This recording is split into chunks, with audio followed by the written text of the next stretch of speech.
UP TET 2021 विवादित प्रश्नों के मामले में कॉमन नंबर दिए जाने के संदर्भ में माननीय इलाहाबाद हाईकोर्ट में दिनांक 4 जुलाई 2022 को सुनवाई संपन्न हुई है। क्या हुआ है इसके बारे में बात करेंगे। साथ ही साथ 18,000 पदों पर भर्ती प्रक्रिया इस साल शुरू की जा रही है। सरकारी स्कूलों में कंप्यूटर शिक्षकों की भर्ती होगी, किस आधार पर यह भर्ती होगी इसके बारे में बात करेंगे।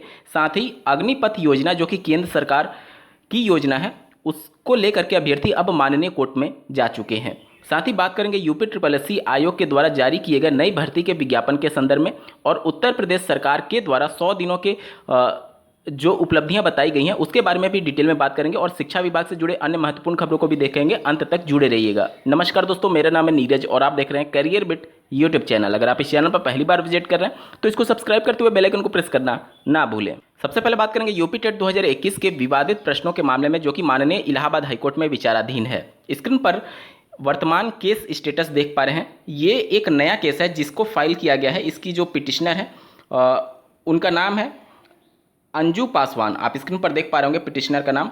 और ये दिनांक 25 मई 2022 को फाइल किया गया था और इसकी पहली सुनवाई 4 जुलाई 2022 को संपन्न हुई है। अगली सुनवाई कब होगी अभी तक ये फाइनल नहीं किया गया है, लेकिन कल की सुनवाई में क्या हुआ इसके बारे में एक बार बात कर लेते हैं। माननीय कोर्ट के द्वारा जो रिस्पोंडेंट हैं यानी सचिव परीक्षा नियामक प्राधिकारी कार्यालय को नोटिस जारी किया गया है जितने भी विवादित प्रश्न थे कि इन पर उनका क्या कहना है। इसके अलावा 4 को ये सुनवाई हुई है और 6 तारीख को एक और केस लिस्ट किया गया है जिस पर सुनवाई होना प्रस्तावित है। ये केस उस 6 तारीख वाले केस के साथ लिस्ट हो सकता था, लेकिन 6 तारीख वाले केस की जब सुनवाई होगी उसमें पहले ही माननीय कोर्ट ने पीएनपी को नोटिस जारी कर दिया था अपना आंसर काउंटर फाइल करने के संदर्भ में, इसलिए इस केस को मर्ज नहीं किया गया यानी उसके साथ लिस्ट नहीं किया गया है। वहाँ पर 6 तारीख को जब सुनवाई हो रही होगी, अगर होती है इन केस, तो वहाँ पर पीएनपी को अपना आंसर काउंटर फाइल करना है। अब देखना होगा कि पीएनपी क्या कुछ आंसर काउंटर फाइल करती है। इसके अलावा 25 जुलाई 2022 को भी एक महत्वपूर्ण केस लगा हुआ है सुनवाई के लिए यूपी टेट 2021 से संबंधित, जो कि मेन रिट पिटीशन है श्री सत्येंद्र कुमार यादव जी के द्वारा। उस याचिका के साथ कई और याचिकाएं भी टैग की गई हैं और हो सकता है कि भविष्य में जाकर के ये दोनों जो याचिकाएं हैं अंजू पासवान जी का और जो 6 तारीख को सुनवाई होने वाला है वो भी भविष्य में जाकर के हो सकता है कि उसके साथ ही टैग हो जाए, क्योंकि सभी मामले एक दूसरे से जुड़े हुए हैं 2021 यूपी टेट के विवादित प्रश्नों को लेकर। मेन रिट पिटीशन पर 25 जुलाई 2022 को सुनवाई होना प्रस्तावित है। बढ़ते हैं अगली खबर की तरफ। यूपी SSS आयोग ने साल 2022 में 18,000 पदों पर नौकरियों के संदर्भ में रास्ता साफ किया है। आप स्क्रीन पर देख पा रहे होंगे उत्तर प्रदेश अधीनस्थ सेवा चयन आयोग ने वर्ष 2022 में भर्तियों के लिए लक्ष्य तय कर दिया है। इस साल में वह करीब 18,000 पदों पर भर्तियां करेगा। जिन पदों के लिए विज्ञापन निकाल दिए गए हैं उसकी प्रक्रिया पूरी की जाएगी और करीब 1 दर्जन से अधिक नए विज्ञापन निकाले जाएंगे। न्यूनतम 2,000 पदों के लिए आवेदन लिए जाएंगे। बहुत से ऐसे विभाग हैं जिसमें 2,000 से कम पद हैं, जिसके लिए आयोग अभी उन भर्तियों को होल्ड पर रखा हुआ है। जब 2,000 पद हो जाएंगे तब एक साथ कम से कम 2,000 पदों पर भर्ती का विज्ञापन जारी करने के लिए विचार कर रहा है। आप स्क्रीन पर देख पा रहे होंगे आयोग ने अभ्यर्थियों को राहत देने के लिए छोटे छोटे यानी कम पदों का विज्ञापन ना निकालने का फैसला किया है। भविष्य में वह न्यूनतम 2,000 पदों के लिए विज्ञापन निकालेगा। समान योग्यता के आधार पर विज्ञापन निकाले जाएंगे जिससे आवेदन करने वालों को परेशानी का सामना ना करना पड़े और वे अपने वर्ग के हिसाब से ही आवेदन कर सकें। आयोग को तकनीकी संवर्ग के विभिन्न विभागों के भर्ती संबंधी प्रस्ताव मिले हैं। मौजूदा समय में इनके मिलान का काम चल रहा है जिससे एक साथ आवेदन मांगे जाएं।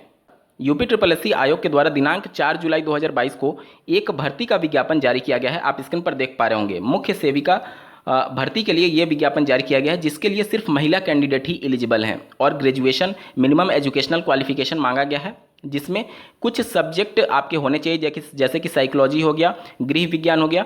इन सभी सब्जेक्ट से अगर आपका ग्रेजुएशन है और महिला हैं तभी आप आवेदन कर पाएंगी। इसका डिटेल्ड वीडियो इस वीडियो के डिस्क्रिप्शन में दिया गया है, उसको जाकर के क्लिक करिए। आपको सब कुछ डिटेल में पता चलेगा कि क्या कुछ शर्तें रखी गई हैं, किस आधार पर चयन होगा। तो इस वीडियो के समाप्त होने के बाद से डिस्क्रिप्शन जरूर चेक करिएगा इस भर्ती के बारे में डिटेल में समझने के लिए। केंद्र सरकार ने सरकारी स्कूलों में कंप्यूटर की पढ़ाई को मंजूरी दे दी है, जिसके बाद से कंप्यूटर के शिक्षकों की भर्ती के रास्ते खुले हैं। आप स्क्रीन पर एक आर्टिकल देख पा रहे होंगे। अब प्रदेश के सभी सरकारी इंटर कॉलेज में पढ़ने वाले छात्र छात्राएं भी कंप्यूटर विषय ले सकेंगे। अभी तक यूपी बोर्ड के सरकारी इंटर कॉलेज में कंप्यूटर विज्ञान विषय के शिक्षक नहीं थे, लेकिन इस शैक्षिक सत्र में केंद्र सरकार ने राज्य को 890 शिक्षक रखने की अनुमति दी है। वहीं 468 स्कूलों में कंप्यूटर लैब की स्थापना भी होगी। ये सब कुछ आंकड़े उत्तर प्रदेश के हैं। उत्तर प्रदेश के लिए ये केंद्र सरकार से मंजूरी मिली है। जो पीएबी रिपोर्ट आई थी उसमें ही ये सब बातें मेंशन की गई हैं और केंद्र सरकार ने उत्तर प्रदेश के लिए ये इतना बजट मंजूर किया है। आगे आप देख सकते हैं, समग्र शिक्षा अभियान के तहत केंद्र सरकार ने राजकीय इंटर कॉलेजों में कंप्यूटर विषय चलाने के लिए शिक्षक रखने की मंजूरी दी है। ये शिक्षक 11वीं व इंटर कक्षाओं के लिए रखे जाएंगे। ये 890 शिक्षक संविदा के आधार पर रखे जाएंगे, यानी कंप्यूटर टीचर्स की जो भर्ती होगी वह पूरी तरीके से कॉन्ट्रैक्ट बेसिस पर होने वाली है। इसके अलावा 468 स्कूलों में कंप्यूटर लैब भी स्थापित किए जाएंगे और इन कंप्यूटर्स लैब में हो सकता है कि कंप्यूटर टेक्नीशियन की भी रिक्वायरमेंट भविष्य में जाकर के आ सकती है। केंद्र सरकार की अग्निपथ योजना को लेकर के जिस प्रकार से पूरे देश भर में विरोध चल रहा था, अब अभ्यर्थियों के द्वारा इस पूरे योजना को माननीय कोर्ट में चैलेंज किया गया है। आज आप स्क्रीन पर एक आर्टिकल देख पा रहे होंगे, अग्निपथ योजना पर अगले हफ्ते सुनवाई होगी। केंद्र की अग्निपथ योजना को चुनौती देने वाली याचिका पर सुप्रीम कोर्ट अगले सप्ताह सुनवाई करेगा। न्यायमूर्ति इंदिरा बनर्जी और न्यायमूर्ति जेके माहेश्वरी की अवकाशकालीन पीठ ने कहा कि गर्मी की छुट्टी के बाद शीर्ष अदालत के खुलने पर याचिकाओं को अगले सप्ताह उपयुक्त पीठ के समक्ष सूचीबद्ध किया जाएगा। सरकार ने पिछले महीने अग्निपथ योजना की घोषणा की थी। इसके बाद बड़े पैमाने पर देश भर में प्रदर्शन हुए थे। उत्तर प्रदेश की वर्तमान सरकार अपने दूसरे कार्यकाल में 100 दिन पूरे होने के रिपोर्ट कार्ड प्रस्तुत कर रही थी, जिसमें उनके द्वारा ये कहा गया कि 10,000 नौकरियां देने का लक्ष्य पूरा किया गया है। आप स्क्रीन पर आर्टिकल देख पा रहे होंगे। योगी सरकार 2 के 100 दिन के होने के उपलक्ष्य में मुख्यमंत्री ने रखा सरकार का रिपोर्ट कार्ड। यहाँ पर उनके द्वारा ये दावा किया गया कि बेरोजगारी दर 18 से घट करके 2.9% रह गई है। मुख्यमंत्री ने कहा कि पिछले 5 साल में प्रदेश की जीडीपी और प्रति व्यक्ति आय में लगभग दोगुनी वृद्धि हुई है।